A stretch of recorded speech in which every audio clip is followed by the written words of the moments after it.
সবাই বলে না একটা মেয়ে খারাপ হওয়ার পেছনে একটা ছেলের হাত থাকে, আমি তো বলবো একটা লয়াল মেয়ে খারাপ হওয়ার পেছনে তার 12 ভাতারি খানকি মাগি বান্ধবীর হাত থাকে।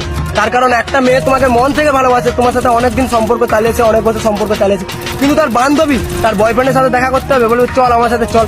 যে বলবে আমার বয়ফ্রেন্ডের সাথে যে ছেলেটা এসেছিল আমার সাথে প্রেম করবি, আমার একটা বন্ধু আছে তার সাথে প্রেম করবি, আমার এর সাথে প্রেম করবি, আমার বাবার সাথে প্রেম করবি, সব সময় তাকে অ্যাপ্রোচ করতেই থাকে। বলবে আমি তো 4 জনের সাথে চলে যাচ্ছি, কোথায় কিছু হচ্ছে না। আরে তোর বয়ফ্রেন্ড কিছু জানতেই পারবে না, 2 দিন কথা বলে দেখ, যদি না ভালো লাগে কথা বলতে হবে না। তোর বয়ফ্রেন্ডকে কে বলতে যাচ্ছে, তোর বয়ফ্রেন্ডের ঘর তো অনেক দূরে, সে তো জানতেই পারবে না।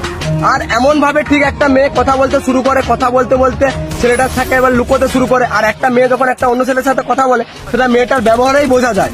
বাট মেয়েদের বুদ্ধি আটুতে থাকে, এমন এমন কাজ করে, ছেলেকে ব্লক করে ফোন করবে, ফোন করে বলবে যে বাবা ফোন করছিল, রাত 12টার সময় বলবে যে মাসি ফোন করেছিল, তাই অন্য করে ব্যস্ত ছিল। যে ছেলেটার কাছেও মেয়েটা ধীরে ধীরে খারাপ হয়ে যায়, যে ওই মেয়েটা আবার যেই ছেলেটাকে ভালোবাসতে হবে সেই ছেলেটাকেই শত্রু ভাবতে শুরু করে, কারণ সেই ছেলেটাই ওকে এবার প্রত্যেকটা জিনিসে বাধা দিতে, সন্দেহ করতে শুরু করে।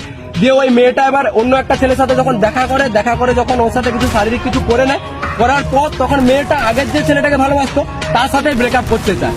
এভাবেই ধরতে গেলে একটা মানে ভালো মেয়ে, লয়াল মেয়ে, সে খানকিতে পরিণত হয়। আর একটা ভালো ছেলের জীবন, যার কোনো দোষ নেই কিছু নেই, যে মন থেকে 100% ভালোবেসেছিল, সেও নষ্ট হয়ে যায়, সেও খারাপ হয়ে যায়।